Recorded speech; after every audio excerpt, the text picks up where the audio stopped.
오늘의 주요 뉴스입니다. 민선 9기를 맞은 익산시가 서동축제와 국화축제 등 지역 대표 축제를 손질할 전망입니다. 최정호 시장은 선택과 집중을 통해 외지인을 사로잡을 매력적인 지역 축제 개발 필요성이 있다고 밝혔습니다. 이에 따라 익산시는 추진단을 구성해 기존 축제를 점검하고 새로운 축제 방안을 개발할 계획입니다. 도내에 하나밖에 없는 원광대병원 닥터헬기가 중형으로 교체돼 운행에 들어갔습니다. 넓어진 기내 공간과 높아진 운항 성능으로 중증 응급 환자의 골든타임 확보에 도움이 될 전망입니다. 옥회천 정비 사업으로 100년 넘게 주민들의 발휘되어 온 농로가 사라질 위기에 있습니다. 인근에 수십억 원을 들여 교량이 새로 설치되고 있지만 기존 농로가 없어지고 대체 통행로도 마련되지 않고 있다는 것입니다. 주민들은 불편과 안전 문제를 호소하고 있습니다. 여러분 안녕하십니까? 7월 15일 수요일 종합뉴스입니다. 서동이나 국화축제는 익산이 20년 넘게 열어온 축제입니다. 하지만 지역 한계성을 뛰어넘을 경쟁력이 부족하다는 지적이 여전한데요. 민선 9기 익산시가 선택과 집중을 통해 외지인을 사로잡을 매력적인 축제를 만들겠다며 대대적인 손질을 예고했습니다. 익산을 대표하는 축제로 2004년부터 열리고 있는 서동축제. 또 가을에는 그 자리를 국화축제가 채웁니다. 하지만 축제 경쟁력이 정체됐다는 지적이 여전합니다. 서동이나 국화를 주제로 한 유사축제는 전국적으로 많고 컨텐츠 개발에도 한계가 있어 뚜렷한 차별성을 갖추기 어렵다는 것이 주요 요인으로 꼽힙니다. 때문에 김제 지평선 축제와 임실치즈 축제 등에 밀려 익산은 문화체육관광부 우수축제의 이름을 올리지 못하고 있는 실정입니다. 이런 가운데 민선 9기 익산시가 대대적인 축제 손질을 예고했습니다. 지금의 축제로는 익산의 도시 브랜드 가치를 올리기에 한계라고 보고 있습니다. 우리 외지 사람들이 익산에 와서 돈을 쓰고 가느냐, 체류형 관광이 되느냐가 가장 중요한데 그걸 이제 없다면 이제 만들어야 되거든요. 그래야 익산의 브랜드가 생기지 않겠습니까? 기존 축제를 점검하고 새 방향성을 정립하기 위해 조만간 별도 추진단이 구성될 예정입니다. 추진단이 만들어지면 민선 9기 공약인 원도심 활성화를 우선할 것으로 보입니다. 중앙동 등을 중심으로 치맥이나 국제 음식 등 식품 분야가 축제 주제로 거론되고 있습니다. 이건 이제 별도 이것도 우리 추진단을 구성해서 그런 식으로 좀 하려고 합니다. 기존 축제의 존속 여부는 장담할 수 없습니다. 익산시 재정 여건을 고려해 신규 축제를 늘려나가는 것은 부담으로 작용할 수 있습니다. 민선 9기 익산시는 선택과 집중의 필요성을 강조하고 있습니다. 축제 통폐합이 거론될 수 있습니다. 대한민국 사람들이 이 교통의 장점을 이용해서 익산에 올 수 있지 않느냐 그래서 이제 그런 차원의 국가 대표급 축제를 만들겠다. 또 그러다 보면 이것도 선택과 집중이 좀 필요한 분야고요. 지역 축제를 손질하고 변화를 예고한 익산시. 도시 브랜드를 향상시킬 효과적이고 차별화된 익산만의 축제가 제시될지 주목됩니다. KCN 뉴스입니다. 새만금 개발청이 새만금항 크루즈 육성 용역에 착수했습니다. 이 용역은 국내외 크루즈항 여건 분석과 새만금 항만 임시 크루즈 터미널 건립, 단계별 크루즈 인프라 확충 방안, 중장기 추진 로드맵 등을 담게 됩니다. 새만금 개발청은 새만금항 개항에 맞춰 크루즈를 수용할 수 있도록 효율적인 운영 방안을 마련할 방침입니다. 새만금 상시해수유통운동본부가 매립과 준설 중심으로 추진되고 있는 새만금 개발 기본계획의 철회를 촉구했습니다. 운동본부는 어제 도청에서 기자회견을 열고 새만금 개발 방향을 전면 재검토해야 한다고 주장했습니다. 운동본부는 정부가 새만금 사업을 추진하는 과정에서 무분별한 매립과 준설을 반복해 새만금 생태계를 훼손하고 있다고 비판했습니다. 그러면서 정부는 실패한 새만금 개발 기본계획을 즉각 수정하고 새만금의 수질 개선과 생태계 회복을 위해 상시 해수 유통해야 한다고 요구했습니다. 도내 공익직불금 신청 건수와 면적이 모두 줄었습니다. 농림축산식품부가 올해 공익직불금 신청 접수를 마감한 결과 전북은 13만 7,600건에 14만 8,700헥타르로 최종 집계됐습니다. 지난해보다 200건, 3,500헥타르가 줄었습니다. 이는 도내 농민 수가 줄고 농지 전용 등으로 직불금 신청 대상 농지가 줄었기 때문으로 분석되고 있습니다. 익산시가 상반기 기업 세무조사를 실시해 26억 원을 추징했습니다. 세무조사는 최근 4년 이내 3억 원 이상의 부동산을 취득했거나 지방세, 비과세, 감면 혜택을 받은 법인 30곳을 대상으로 이뤄졌습니다.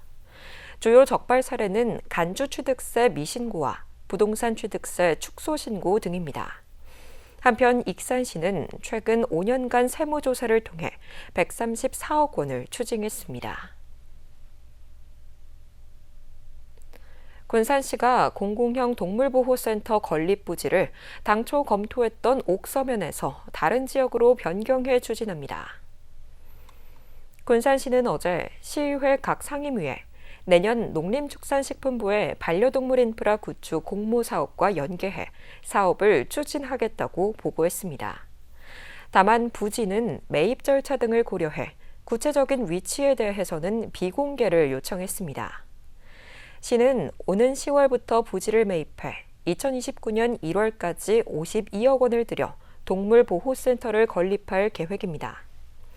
당초 시는 옥서면을 사업 대상지로 검토했지만 군산공항과 인접해 항공기 소음 발생에 따른 동물보호단체의 우려가 제기돼 제외했습니다. 도내에서 유일하게 운영되는 원광대병원 닥터 헬기가 중형으로 교체됐습니다. 넓어진 기내 공간과 높아진 운항 성능으로 중증 응급 환자의 골든타임 확보에 도움이 될 전망입니다. 하늘 위 응급실이라 불리는 원광대병원 닥터 헬기입니다. 도내에서 유일하게 운영되고 있는 원광대병원 닥터 헬기가 소형 기종에서 중형 기종으로 교체됐습니다. 지난 2016년에 도입된 기존 닥터 헬기는 지난 10년간 1,625명의 중증 응급 환자를 이송했습니다. 도내는 물론 충남과 서천, 최근에는 제주까지 출동해 권역 응급의료 안전망 역할을 해왔습니다. 특히 의료 접근성이 낮은 지역 환자를 병원으로 신속하게 옮겨 골든타임 확보에 큰 역할을 했습니다. 새롭게 도입된 중형 헬기는 이전보다 기내 공간이 넓어지고 기동성이 높아져 보다 안정적인 응급처치가 가능해질 전망입니다. 최대 중량은 3,175kg에서 4,600kg으로 1,425kg 늘었고 항속 시간도 2시간 30분에서 4시간 30분으로 늘어났습니다. 내부 공간도 넓어졌습니다. 객실 길이와 폭이 넓어져 기존에는 환자 1명을 이송했지만 이제는 최대 2명까지 이송할 수 있게 됐습니다. 또 넓어진 기내 공간에 산소호흡기와 제세동기, 초음파 등 다양한 의료 장비를 실을 수 있어 응급처치에 도움이 될 것으로 기대됩니다. 기존 소형 헬기보다 항속거리와 적재 능력, 기내 의료 공간이 향상돼 더 넓은 권역의 중증 응급 환자를 보다 안전하고 신속하게 이송할 수 있게 되었습니다. 원광대병원은 닥터 헬기 교체를 중심으로 관련 인프라를 조성해 응급의료 대응 능력을 높여갈 계획입니다. 앞으로도 닥터 헬기를 중심으로 헥사곤 응급의료 체계를 더욱 고도화하고 유관 기관과의 협력을 강화하여 중증 응급 환자의 생존율 향상에 기여하도록 하겠습니다. 환자의 골든타임을 지키는 닥터 헬기. 중형 헬기가 든든한 생명 안전망으로 자리매김될지 주목됩니다. KCN 뉴스입니다. 식품진흥원이 중소기업 기술마켓에 일부 식품 분야를 추가해 지원하기로 했습니다. 이번에 추가된 분야는 고령친화 우수식품과 개별인정형 기능성 원료, 기능성 표시식품 등 3개입니다. 이들 분야의 중소기업은 참여를 희망하면 심의를 거쳐 기술마켓 온라인 플랫폼을 활용할 수 있습니다. 기존의 기술마켓은 지식재산권 등을 보유한 기업을 중심으로 운영됐습니다. 익산의 논콩 재배 농가에 병해충 방제 약제가 지원됩니다. 익산시 농업기술센터는 헥타르당 8만 원 상당의 방제 약제 교환권을 지원하기로 했습니다. 이를 통해 지역 농협이나 농약사에서 원하는 방제 약제를 구입할 수 있습니다. 지원 약제는 탄저병 등 살균제와 나방류 등의 살충제입니다. 최정호 익산시장이 오늘 두 번째 현장 행정으로 문화체육센터를 찾아 이용객들과 개선 방안을 논의했습니다. 최 시장은 헬스장과 목욕탕 등 문화체육센터 내부 시설을 둘러봤습니다. 특히 이용객들은 간담회를 통해 헬스장과 목욕탕 운영시간 변경과 이용 흐름을 끊는 시설 집중 점검 시간을 없애달라고 요청했습니다. 이에 대해 익산시는 시설 운영 시간을 단계적으로 늘려가는 한편 샤워장 바닥 개선과 하수관로 정비 등을 추진할 계획입니다. 고군산군도 오션팔레트가 지난 10일 개장한 가운데 첫 주말 이용객이 1,300명을 넘어섰습니다. 군산시에 따르면 지난 11일과 12일 주말을 맞아 오션팔레트를 찾은 이용객은 모두 1,306명으로 첫날 696명, 이튿날 610명이 방문했습니다. 시는 해양 레저 시설이 부족했던 지역에 새로운 놀이시설이 들어서면서 시민과 관광객의 관심이 이어진 것으로 보고 있습니다. 시민단체가 군산시의 유튜브 채널을 통한 시민 소통 확대를 촉구했습니다. 참여자치 군산시민연대는 어제 논평을 통해 군산시가 쇼츠 콘텐츠에서는 성과를 거뒀지만 정기적인 시정 생방송과 소통 콘텐츠 운영은 미흡하다고 지적했습니다. 이어 주요 행사와 정책 발표, 토론회, 공청회 등을 유튜브로 생중계해 시민과의 소통을 강화해야 한다고 제안했습니다. 옥회천 정비 사업으로 100년 넘게 주민들의 발이 되어온 농로가 사라질 위기에 놓였습니다. 인근에 수십억 원을 들여 교량이 새로 설치되고 있지만 정작 기존 농로를 이용해온 주민들은 대체 통행로가 없어 불편과 안전 문제를 호소하고 있습니다. 군산 옥산면의 옥회천 공사 현장입니다. 하천을 가로지르는 옥산 제6교와 제8교가 200여 미터 간격을 두고 나란히 들어서고 있습니다. 군산시는 옥산 제6교를 다시 설치하지 않을 경우 주민들의 생활 통행은 물론 농기계 이동과 하천 양쪽의 농경지 접근에 불편하다며 교량 재가설을 추진하고 있습니다. 하지만 차량으로 3분가량 떨어진 평유마을의 상황은 다릅니다.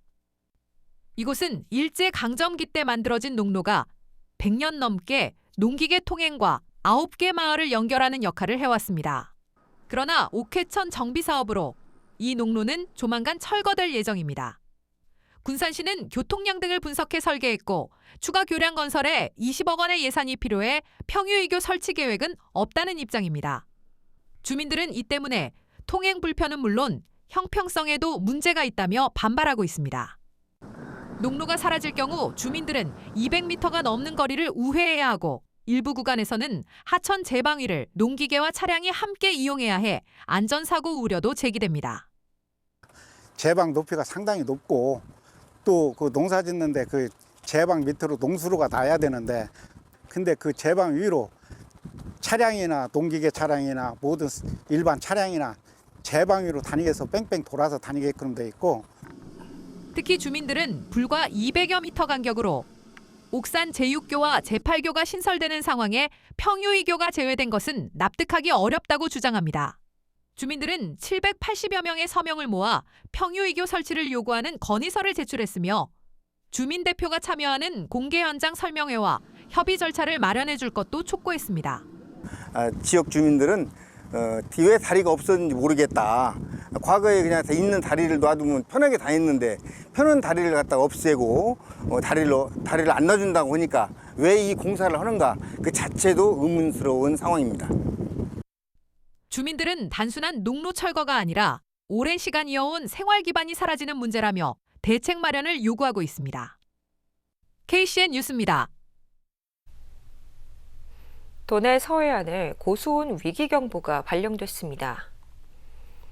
국립수산과학원은 수온이 25도에 도달하거나 도달할 것으로 예상돼 도내 서해안에 고수온특보를 발령했다고 밝혔습니다.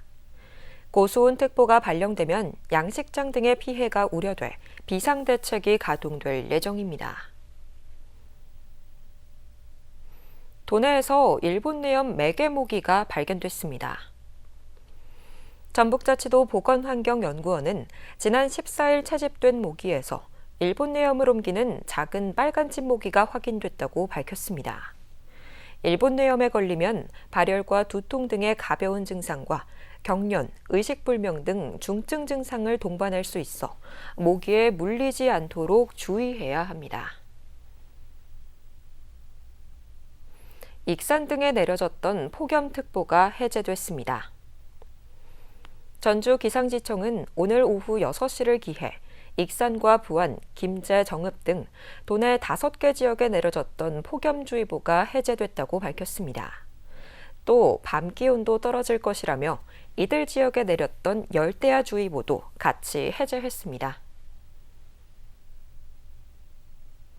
감사원이 도내 학교운동장 인조단지 조성 과정에서 서거석 전 교육감 수행비서가 개입했다고 판단했습니다.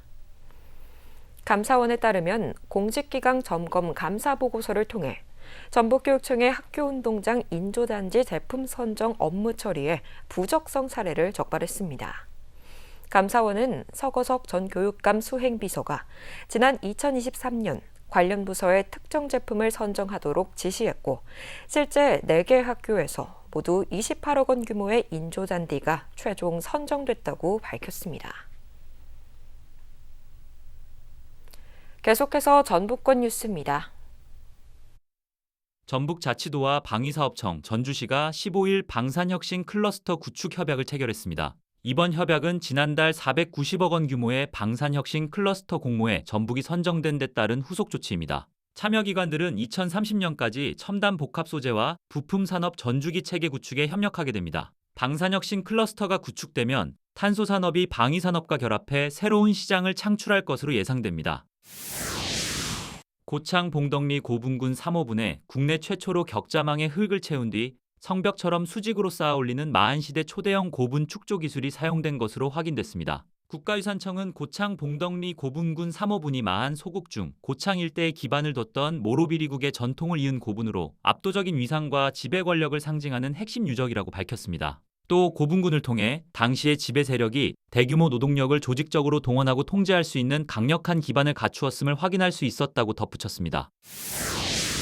정부의 2차 공공기관 이전 계획 발표를 앞두고 도내 농업인들이 농협중앙회 전북 이전을 촉구했습니다. 전북농업인단체연합회는 15일 농협 전북본부 앞에서 기자회견을 갖고 전북은 국내 농생명산업의 심장으로 농업 유통과 금융을 보유한 농협중앙회 이전 최적지라고 주장했습니다. 이어 서남권 반도체 클러스터에서 철저히 배제된 전북에 농협이 이전해 오는 것은 가장 합리적이고 합당하다며 국회에 중앙회 본사 소재지를 전북으로 명시하는 농협법 개정을 요구했습니다. 지금까지 전북권 뉴스입니다. 도의회가 원구성 이후 첫 임시회를 엽니다. 430회 도의회 임시회는 16일부터 30일까지 진행되며 전북도와 도교육청의 업무 보고가 이뤄집니다. 또 전북도가 제출한 올해 2번째 추경안을 심사하게 됩니다.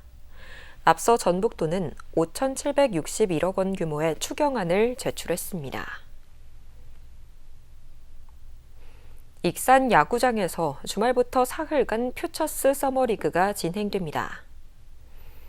KT 위즈와 NC 다이노스의 퓨처스 리그 3연전이 오후 6시부터 시작됩니다. 관람객은 무료 입장할 수 있고 치킨과 맥주가 제공됩니다. 또 경품 추첨 등 다양한 이벤트도 마련됐습니다. 익산에서 휴일 무더위 쉼터가 가동됩니다.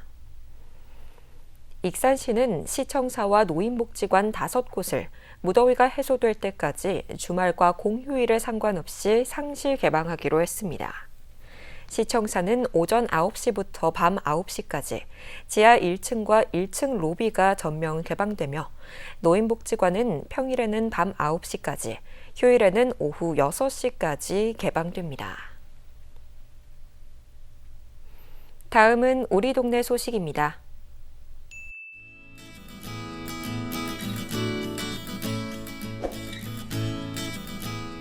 군산 예술의 전당이 여름방학을 맞아 어린이와 가족이 함께 예술을 체험하며 즐길 수 있는 체험형 전시 미술관의 동물원 종이의 발견을 8월 30일까지 개최합니다. 이번 전시는 일상에서 쉽게 접하는 종이를 예술적 재료로 재해석해 다양한 동물 작품을 선보이는 참여형으로 진행됩니다. 익산시 평화동 1위 평화새마을금고가 지역 내 일부 경로당에 수박을 전달했습니다.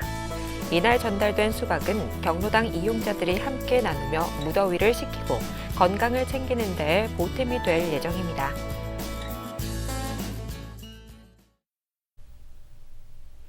이어서 내일의 날씨입니다.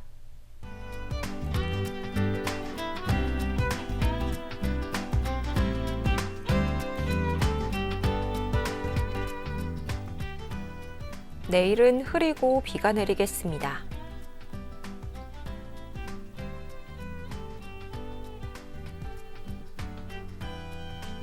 내일 도내 기온은 20도에서 30도 안팎까지 오르겠습니다.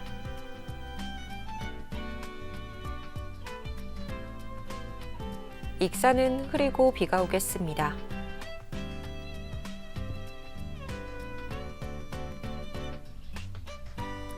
군산도 흐리고 비가 오겠으며 파고는 최고 1.5m로 잔잔하겠습니다. 날씨였습니다.